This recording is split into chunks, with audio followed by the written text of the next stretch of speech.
reached this episode 7 of She-Hulk, and you think with 2 more episodes to go, anything would happen in this show to actually make you kind of care at this point. But while a little something is revealed at the end, the majority of it is the same ridiculous, nonsensical crap that has borderlined this show from its beginning. Let's get into this now and take a look at what's happening with She-Hulk episode 7. So, last time around, as you remember, Jennifer met this guy, Josh, at this wedding. So, we spend the first 5 minutes of this episode watching them go through some of the most awkward dates possible, kind of smiling, kind of grinning, kind of laughing, meet at the door, a little handshake kind of thing, little flirtation there thing, and then after like about 3 or 4 dates, she decides to sleep with him. Okay, she's a grown woman, her business. Okay, she does so. When she wakes up in the morning now, he's gone. She texts him, no response. Now while they were having their little dates and thing, was texting all the time. Even while she at work, she texting and all of this. And once again we see her as She-Hulk and we realize just how awful, truly awful this CGI continues to look. But then she's apparently he ghosted her, and she is waiting for his call. There with her friend who does no work whatsoever, and wondering about the call. And I mean, it doesn't take a rocket scientist to figure out exactly what's going on. There are only really 3 options that could happen in this show in regards to this Josh fella. Only 3 options. 1, he was abducted. 2, he's most likely working for the people who wants her blood. So, that's it. Or 3, he's the person in charge of the organization that's working with the people who want her blood. That's pretty much it. That's the only 3 options available. None of which she thinks of. She's just, worried because he didn't call her, and then time starts to go by, 1 day, 2 days, and she's frustrated and what the other. Don't think for a second that, maybe there's something going on here. I mean, it's not like literally Bruce warned you about this, but okay. After that, now she gets a phone call from Emil Blonsky's parole officer, who informs her that this kind of inhibitor anklet thing that he wears to keep him from turning into the abomination is malfunctioning, and he has to go up to the check on it, and he wants her to come with him because they're kind of short on personnel to have to go up there. I mean, it's not like we actually have a department of damage control in this MCU universe with people who specialize in forming large groups of heavily armed people to go after things. But no, I mean, this apparently the DODC doesn't seem to matter. So he calls her up in case he needs a Hulk, and she goes up there, meets him, she hulks out. Again, we get a look at some terrible CGI. The parole officer checks the ankle bracelet thing that Blonsky has on, recalibrates it, he leaves. When she is getting ready to leave now, Manbull and El Aguilar end up in this fight and end up destroying her car. She turns into She-Hulk, once again terrible CGI, and throws Manbull back. Once again it looks terrible. So her car is destroyed, and because the tow truck can't get there till later today, and Blonsky invites her to stay, but there's no cell service, so she spends the next 2 minutes walking around trying to find some kind of cell service, whatever. Waste her time. When she does end up going into this cabin, turns out Blonsky has a therapy session going on. I think by this point everybody in this show, everybody associated with this show needs some actual therapy, not whatever the hell it is going on in this spot. So she goes in there, and he's having this therapy session with Manbull, El Aguilar, Porcupine, some fella in a weird looking suit that's supposed to be some kind of porcupine thing. and some black guy named Sakaran who thinks he's a vampire. I don't even bloody care. While she's in there and they're having their waste of time discussion, one of the guys from the wrecking crew who attacked her earlier comes in. I think his name is Wrecker. He comes in. She gets all, she has to do this whole flashback of what happened. She gets all angry, and again, the CGI is just terrible. The way she transforms looks stupid. The way she picks him up and throws him looks fake and ridiculous. I mean, you could spend a little bit of money to make these things look better, but no, clearly you don't care. So after that now, she sits down in the therapy session that I don't know how this is supposed to help anybody. But then, she gets to the point where she has to talk about what happened with this Josh fella. And this is why this show is not healthy for anybody. And this is why this show is not healthy for anybody. Because she starts off talking about how,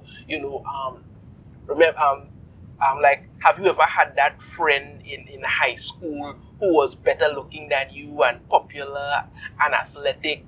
And she basically says that's what She-Hulk is.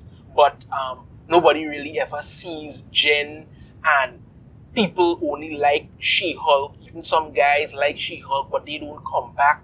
And I'm listening to this thing and I'm thinking to myself, this is the kind of nonsense that is destroying this show.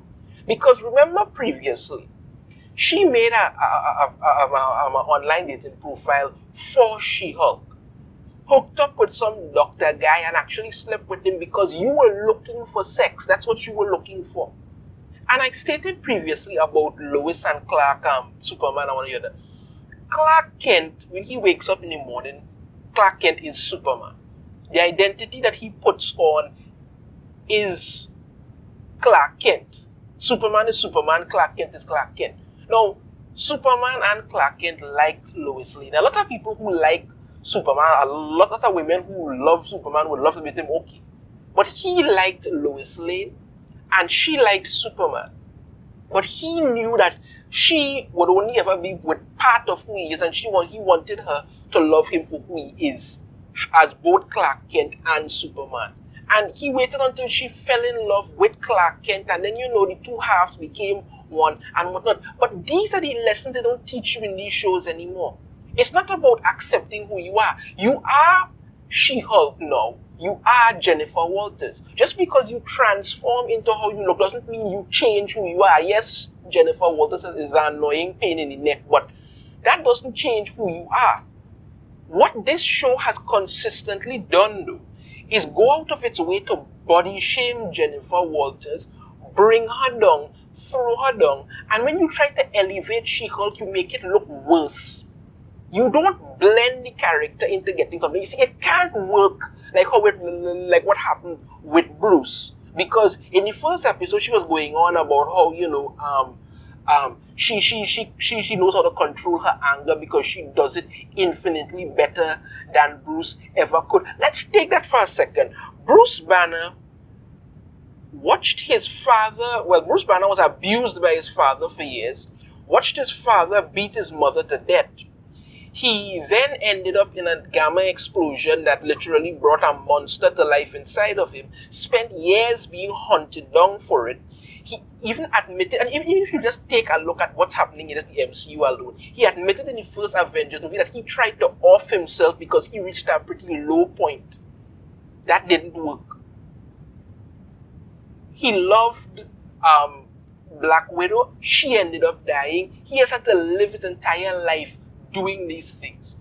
That's Bruce Banner's struggle. The difference between She-Hulk and how you could do it is that she was able to blend and accept herself both as She-Hulk and Jennifer Walters. That was never a really big struggle for her. That was the inspiring thing about She-Hulk. That's what inspired, that's what made her such a great character, because she was able to accept herself and come to terms with it. And this is how you inspire people. But you don't do that in this show. All you do is spend literally every episode trying to tear down men, tear down this, blunder your way through this, throw down that. And you have an entire episode now where she's at this retreat talking about these things. And the people at the retreat aren't actually helping her. They're like, just, you have to learn to sort of accept yourself and this and the other. But nobody's attacking the actual problem, which is she's doing this to herself. So after we go through all this nonsense, now they start telling her that, she should delete Josh's number from her phone and all this and all that. Yeah. Keep in mind, she never asks Wrecker from the wrecking crew why he attacked her. Right? Never asks him why he attacked her. He never says anything. I mean, had you asked, maybe he would have told you, probably you told you that, somebody hired them to steal your blood, so you would have an idea of something's going on. Keep in mind, we have 2 episodes left in this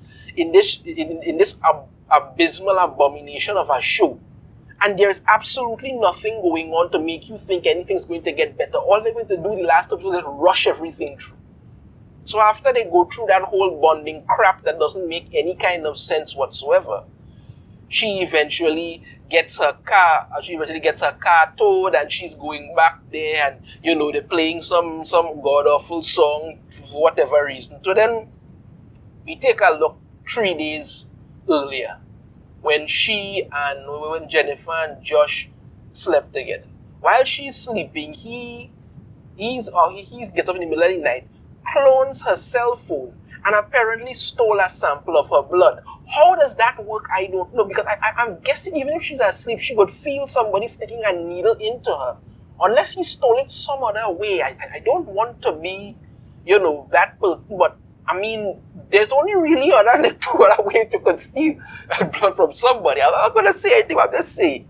But when it does now, he sends a message to Hulking that he apparently stole a sample of her blood on Hulking's behalf. Now, for anybody who may not know who Hulking is, I don't know if they're going to go through with the exact same thing that they did from the comics into here, because they tend to do a lot of changes that don't make any sense.